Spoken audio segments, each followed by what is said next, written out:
질환에 대한 깊은 통찰력으로 환자들을 위해 애써오신 이 시대의 숨은 명의를 만나보는 시간입니다.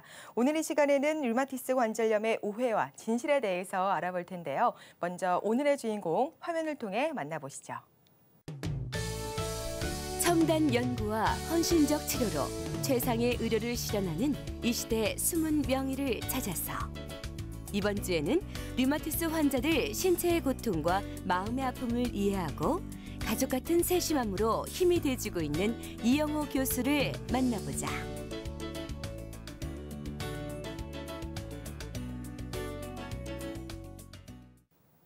네, 오늘 이 시간에는 류마티스 관절염의 오해와 진실에 대해서 알아보도록 하겠습니다. 정말 많이 알려져 있는 질병이긴 하지만요. 많은 분들이 제대로 알고 있지 않습니다. 그래서 이 치료 시기를 놓치는 경우가 참 많다라고 하는데요.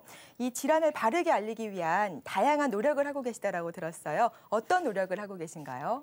네, 먼저 그 류마티스 관절염에 대한 책자를 만들어서 환자들한테 제공하고 있고요. 네. 또 병원과 대한 류마티스 학회 차원에서 환자와 보호자들이 직접 참가할 수 있는 캠페인과 또 무료 건강 강좌 등을 통해서 올바른 정보를 제공하기 위해서 노력하고 있습니다. 보통 나이가 들수록 약해지는 부위잖아요. 그렇기 때문에 이 류마티스 관절염도 나이가 들어서 생기는 병이다 이렇게 생각하는 분들도 있는데요. 류마티스 관절염은 30에서 50대에서 많이 생기지만 네. 노인과 소아에서도 발생을 합니다. 따라서 나이가 들면 류마티스 관절염이 생긴다고 하는 얘기는 잘못된 상식이고요. 다만 퇴행성 관절염은 나이가 들면서 많이 생기지만 이 류마티스 관절염은 면역계통에 이상이 생겨서 오는 거기 때문에 나이와 상관없이 생기게 됩니다. 네, 정말 이 퇴행성 관절염과 류마티스 관절염을 정확하게 구분하는 그 지식이 필요할 것 같습니다. 이번에는요, 이 원인에 대한 오해를 풀어보도록 할게요. 유전이 된다. 이 말 맞는 건가요? 틀린 건가요? 류마티스 관절염은 자식에게 반드시 유전되는 유전병은 아닙니다. 네. 류마티스 관절염이 생기는 기전에서 유전적인 요인과 환경적인 소인들이 복합적으로 작용해서 발생하기는 하지만 또 일반인에 비해서 약간 가족 내에 발생 빈도가 증가하기는 합니다. 그러나 대부분 또는 반드시 유전되는 유전병은 아닙니다. 유전이 된다라는 오해는 풀어봤고요. 네. 또 한 가지 많은 분들이 생각하고 있는 부분이 완치가 그렇게 어렵다, 이 완치가 되지 않는 병이다라고 생각하는 분들이 참 많습니다. 그렇기 때문에 뭐 아예 치료를 포기하는 분들도 있다라고 하는데요. 어떤가요? 류마티스 관절염은 치료가 가능한 병입니다. 네. 치료를 통해서 일상생활에 지장이 없고 또 조기에 치료하면 완치에 가까운 그런 그 치료 효과를 보일 수 있는 병입니다. 네. 잘못된 상식으로 인해서 치료 효과를 놓치거나 또 치료를 소홀히 하게 되면은 관절염 진행으로 인해서 장애가 생기거나 또 생명의 단축도 올 수 있는 거기 때문에 네. 그것은 잘못된 정보입니다. 이 완치에 대한 오해도 있었지만 치료를 미루거나 중단하는 큰 이유 중에 하나가요. 바로 이 약입니다. 약이 무지 독하다라고 들었거든요. 이 약에 대한 오해 좀 풀어주세요. 류마티스 관절염 약이 부작용을 유발할 수는 있지만 최근에는 그 부작용을 많이 줄인 약들이 생겼고요. 네. 또 부작용이 생기기 전에 미리 검사해서 예방도 가능합니다. 이런 부작용 오해로 약을 꾸준히 복용 안 하고 아플 때만 복용 하시는 분이 있는데요. 네. 그런 경우에는 이제 관절염이 진행을 예방하거나 치료가 되지는 않습니다.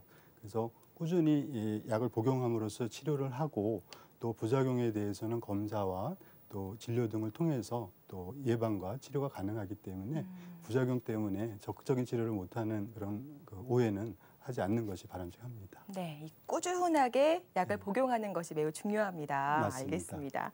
그리고요, 또 한 가지가 이 치료약이 간에 영향을 주다 보니까 류마티스 관절염과 이 간 질환 치료를 함께 해도 되는지 많은 분들이 걱정을 하고 계세요. 이런 경우에는 어떻게 하나요? 류마티스 관절염 약 중에 간의 그 부작용을 유발하는 약들이 있습니다. 네. 그런 경우에는 간 질환이 있는 경우에 사용을 할 수가 없고, 그러나 다른 여러 약들은 또 간에 부작용이 없기 때문에 간 질환이 있는 환자에서는 간독성이 없는 다른 류마티스 약으로 충분히 조절을 할 수가 있습니다. 그럼 이와 관련한 치료 사례가 있나요? 네, 1년 전에 그 간 질환이 있어서 류마티스 관절염을 제대로 치료를 못 받아서 심한 관절염으로 내원하신 분이 계십니다. 네. 간 질환이 있기 때문에 간 독성이 있는 약은 사용할 수 없어서 간에 부작용이 적은 그리고 또 치료 효과가 좋은 주사제를 사용을 해서 그 좋은 치료 효과를 봐서 현재는 일상생활에 지장이 없이 생활하고 계시는 분이 계십니다. 네. 그럼 이렇게 간에 영향을 주지 않은 약은 있는데 또 다른 부위가 아파서 동시에 치료를 해야 되는 경우는 어떻게 하나요? 네, 류마티스 관절염은 관절에만 염증이 오는 병이 아니라 다른 장기를 침범하는 전신 질환입니다. 그래서 눈이라든지 폐, 심장 등을 침범할 수가 있는데 네. 다른 부위를 침범하게 되면 다른 그 부위의 치료와 류마티스 관절염 치료를 동시에 병행해서 치료를 하면 됩니다. 또 한 가지 궁금증이요. 이 치료제로 쓰이는 진통 소염제가 있잖아요. 근데 저도 그렇고요. 사실 진통 소염제 하면은 뭐 진통에만 영향을 주기 때문에 뭐 먹을 필요가 없다 이렇게 생각하는 경우도 있거든요. 꼭 이런 건 아니죠. 네, 예. 맞습니다. 잘못된 상식인데요. 진통 소염제는 진통 효과가 있어서 사용하긴 하지만 네. 염증을 억제하는 항염작용이 있습니다.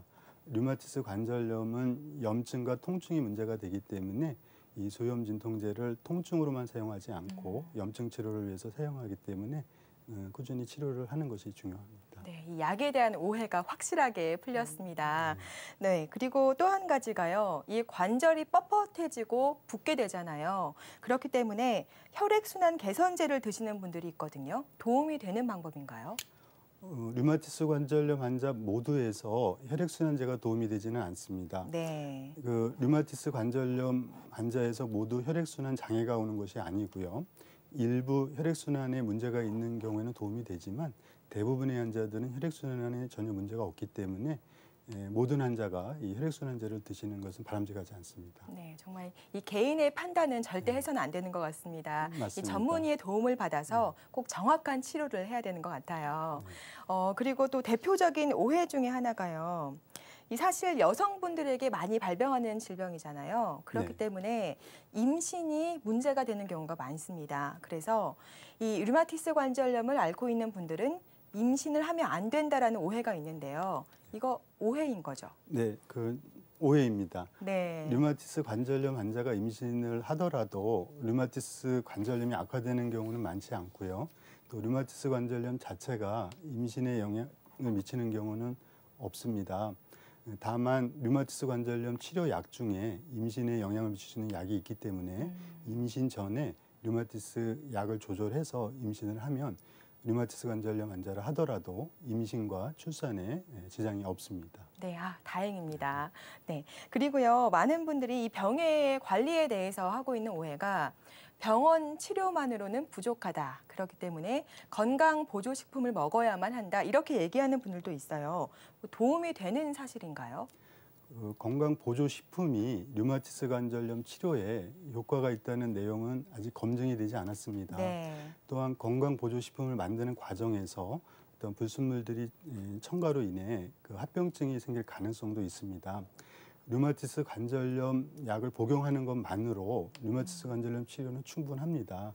따라서 균형 잡힌 식사와 또 적절한 운동, 류마티스 관절염 약 복용이 중요한 것이지 건강 보조식품을 먹어야 좋다, 도움이 된다라고 생각하는 것은 옳지 않습니다. 네. 네, 알겠습니다.